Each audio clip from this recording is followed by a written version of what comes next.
Des Allemands, moi j'en ai tué 2. Et les 2 que j'ai tués, c'était de leur faute. L'un était dans un trou, c'est un copain qui l'a vu. Alors, j'ai pris une grenade et toc, je l'ai balancé dans le trou. Et l'Allemand a sauté. Cet homme qui se remémorait en 1998 les combats de la Première Guerre mondiale, c'était Abdoulaye Ndiaye, qui était le dernier tirailleur sénégalais de 14-18.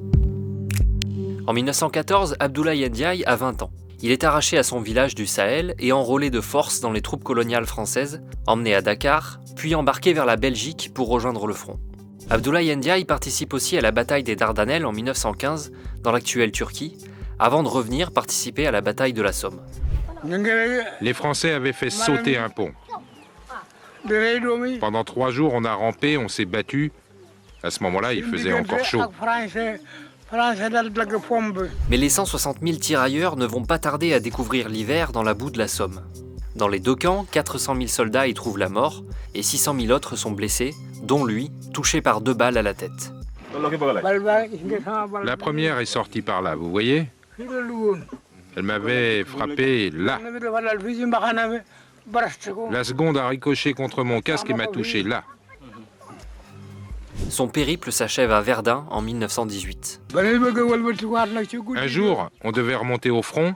Tout à coup, un clairon sonne et quelqu'un crie « La guerre est finie !» La guerre finie, la guerre finie.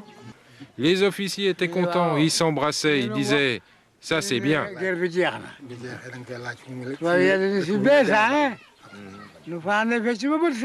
3 jours après, on nous a renvoyés chez nous, on nous a embarqués sur un bateau et c'était fini. Abdoulaye Ndiaye retourne dans son village à 200 km de Dakar, sans pension de guerre. Il découvrira qu'il aura droit à une compensation 30 ans plus tard, après le retour des tirailleurs de la Seconde Guerre mondiale. Dernier tirailleur en vie en 1998, le Sénégalais meurt la veille du 11 novembre, jour où il devait recevoir la Légion d'honneur sur décision du président Chirac. La médaille sera déposée par l'ambassadeur de France le lendemain sur sa tombe.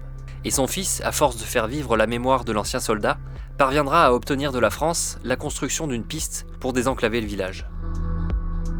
Mais la guerre, j'y repense encore, tous les jours.